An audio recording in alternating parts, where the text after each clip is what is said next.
भूतल पर परिवर्तन लाने वाले बलों को दो श्रेणी में विभाजित करते हैं। पृथ्वी के आंतरिक भाग से उत्पन्न होने वाले बल अंतर्जात बल कहे जाते हैं। इन बलों द्वारा भूतल पर असमानताओं का सूत्रपात होता है। पृथ्वी की सतह पर उत्पन्न होने वाले बल बहिर्जात बल कहे जाते हैं। इन्हें समतल स्थापक बल भी कहते हैं। ये बल पृथ्वी के अंतर्जात बलों द्वारा भूतल पर उत्पन्न विषमताओं को दूर करने में निरंतर प्रयत्नशील रहते हैं। एंडोजेनेटिक फोर्स या अंतर्जात बल पृथ्वी के आंतरिक भाग से उठने वाले बल को अंतर्जात बल कहा जाता है। इस बल से पृथ्वी में दो तरह के संचलन उत्पन्न होते हैं। पहला क्षैतिज संचलन व दूसरा लंबवत संचलन। इन संचलनों द्वारा भूतल पर अनेक विषमताओं का सूत्रपात होता है, जिस कारण भूतल पर तरह तरह के उच्चावचों का निर्माण व विकास होता है, जैसे पर्वत, पठार, मैदान, भ्रंश आदि। भूकंप तथा ज्वालामुखी की क्रियाएं भी अंतर्जात बल से ही उत्पन्न होती है। इन्हें आकस्मिक अंतर्जात बल के नाम से जाना जाता है। अंतर्जात बलों के उत्पन्न होने की क्रिया तथा कारणों के विषय में कम जानकारी प्राप्त होती है।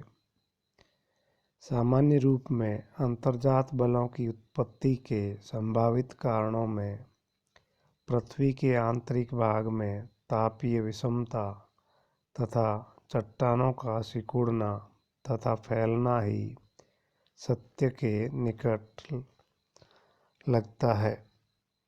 चट्टानों में संकुचन प्राय भूगर्भ में तापीय अंतर के कारण ही होता है। इस तरह तापीय अंतर के कारण चट्टानों में फैलाव तथा संकुचन के कारण उनमें स्थानांतरण तथा समायोजन कभी कभी इतनी तीव्र गति से होता है कि पृथ्वी के अंदर गतियां उत्पन्न हो जाती है। तीव्रता के आधार पर अंतर्जात बलों को दो भागों में विभाजित किया जाता है। पहला आकस्मिक संचलन व दूसरा पटल विरूपणी संचलन। आकस्मिक संचलन आकस्मिक अंतर्जात बलों द्वारा उत्पन्न संचलन को इसके अंतर्गत रखा जाता है।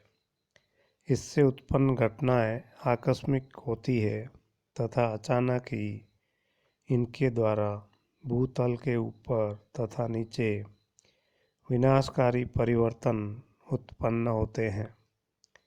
आकस्मिक संचलन के प्रमुख कारण भूकंप तथा ज्वालामुखी क्रियाएं हैं। ज्वालामुखी के विस्फोट द्वारा अचानक भारी परिवर्तन हो जाते हैं। लावा का धरातल के नीचे sill, dyke, batholith, laccolith, phacolith, lopolith आदि के रूप में प्रवेश हो जाता है। धरातल के ऊपर लावा के प्रवाह के कारण लावा पठार, लावा मैदान, विभिन्न प्रकार के शंकुओं आदि का निर्माण होता है। भूकंप के कारण कुछ क्षणों के अंदर ही भूतल पर झील, सागर आदि का निर्माण हो जाता है। पटल विरूपणी संचलन पटल विरूपणी संचलन के अंतर्गत पृथ्वी के आंतरिक भाग से उत्पन्न होने वाली लंबवत तथा क्षैतिज दोनों गतियों को सम्मिलित किया जाता है। पटल विरूपणी बल मंद गति से कार्य करते हैं तथा इनका प्रभाव हजारों वर्षों बाद परिलक्षित होता है। इनसे वृहदाकार स्थल रूपों का निर्माण होता है। क्षेत्रीय विस्तार की दृष्टि से इस संचलन को दो वर्गों में विभाजित किया जाता है। पहला महादेशीय संचलन तथा दूसरा पर्वत निर्माणकारी संचलन। पहला महादेशीय संचलन। एपिरोजेनेटिक शब्द ग्रीक भाषा के एपिरोज, जिसका शाब्दिक अर्थ महाद्वीप होता है, तथा जेनेसिस, जिसका अर्थ उत्पत्ति होता है, दो शब्दों से मिलकर बना है। इस संचलन से महाद्वीपों में उत्थान तथा अवतलन व निर्गमन तथा निमज्जन की क्रियाएं होती है। ये दोनों क्रियाएं लंबवत संचलन की परिचायिका है। दिशा के आधार पर इसे पुनः दो वर्गों में विभाजित किया जाता है। पहला ऊपरी मुखी संचलन तथा दूसरा अधोमुखी संचलन। ऊपरी मुखी संचलन। इस संचलन के कारण महाद्वीपों में दो तरह के उत्थान होते हैं। प्रथम वर्ग में महाद्वीपीय भाग या उनका कोई भाग अपनी समीपी सतह से ऊंचा उठ जाता है। इससे उत्थान या उभार कहते हैं। दूसरे वर्ग में महाद्वीप या तटीय भाग सागर तल से जो पहले जलमग्न था ऊपर उठ जाता है, उसे निर्मग्न कहते हैं। दूसरा अधोमुखी संचलन। इस संचलन के कारण महाद्वीपीय भाग में दो तरह के धंसाव होते हैं। प्रथम भाग में स्थल का भाग स्थानीय या प्रादेशिक रूप में अपनी समीपी सतह से नीचे धंस जाता है। इस क्रिया को अवतलन कहते हैं। दूसरे रूप में स्थलखंड सागर तल से नीचे चला जाता है तथा जलमग्न हो जाता है। इस क्रिया को निमज्जन कहते हैं।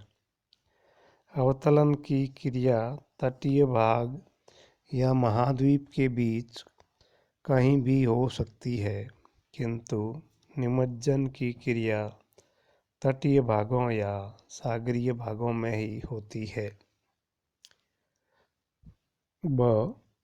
पर्वतीय संचलन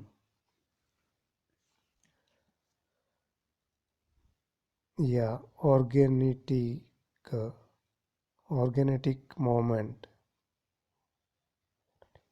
ओरोजेनेटिक मूवमेंट।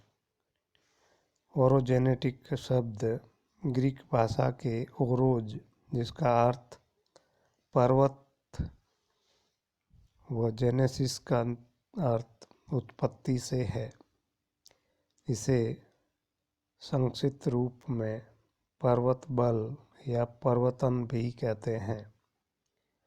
पर्वतन बल के अंतर्गत बल प्रायः क्षैतिज रूप में कार्य करता है, अतः इसे क्षैतिज बल या स्पर्श रेखीय बल कहते हैं।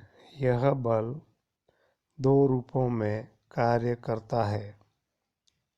जब बल दो विपरीत दिशाओं में कार्य करता है तो उससे तनाव की स्थिति उत्पन्न हो जाती है और इसे तनाव मूलक बल कहते हैं। तनाव के कारण धरातल में भ्रंश, दरार तथा चटकनें पड़ जाती है। जब यह बल आमने सामने कार्य करता है तो संपीड़न होने लगता है और इसे संपीड़नात्मक बल कहते हैं। इससे धरातलीय चट्टानों में समवलन तथा वलन पड़ जाते हैं।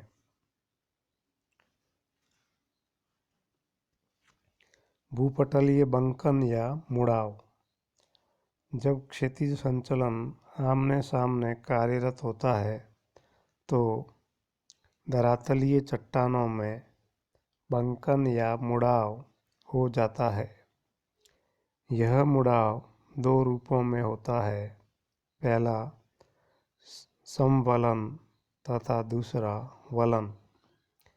समवलन का प्रभाव दूर तक विस्तृत क्षेत्रों में होता है।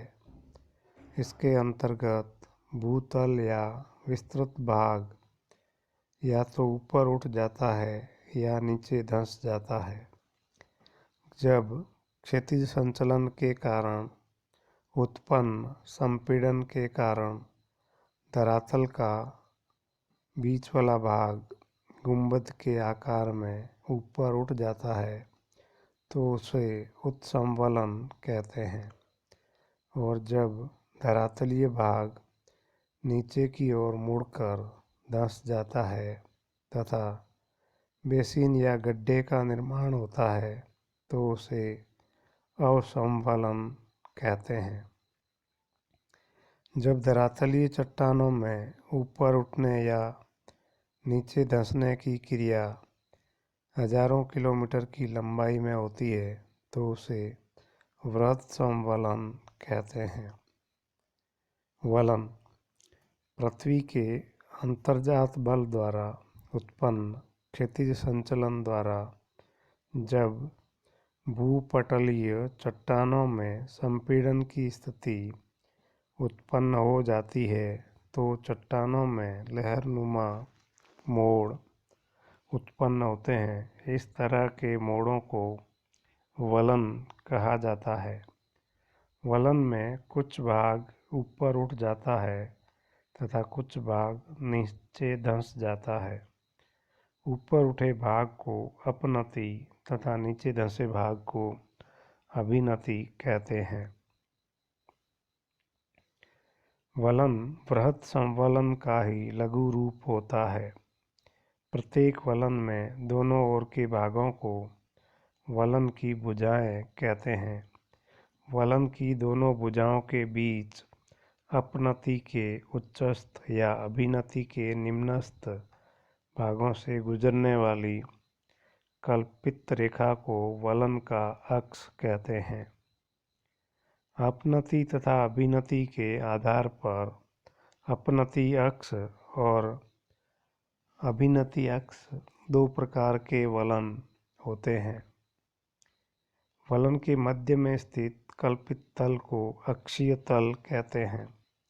इस तरह पुनः अपनति अक्षीय तल तथा अभिनति अक्षीय तल को अलग किया जा सकता है।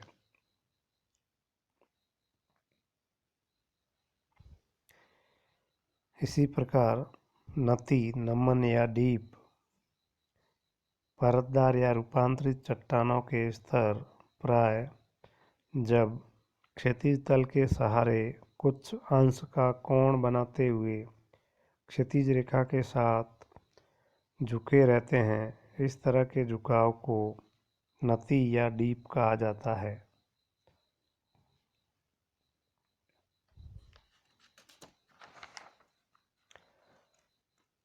नति लंब नति के साथ समकोण बनाने वाली रेखा को उस झुके हुए स्तर पर नति लंब कहते हैं। यह सदैव नति के साथ 90 डिग्री का कोण बनाती है। अपनति अंतर्जात बल के कारण क्षैतिज संचलन द्वारा चट्टानों के स्तरों में सिकुड़ने के कारण उत्पन्न वलन का जो भाग ऊपर उठ जाता है उसे अपनति कहते हैं।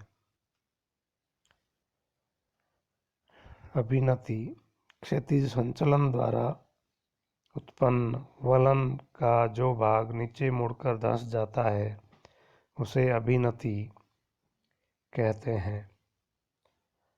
संपन्नति वलित पर्वतीय क्षेत्रों में संपन्नति जब एक वृहत अपनति के अंदर कई छोटी छोटी अपनतियां और अभिनतियां मिलती है तो उस आकृति को संपन्नति कहा जाता है।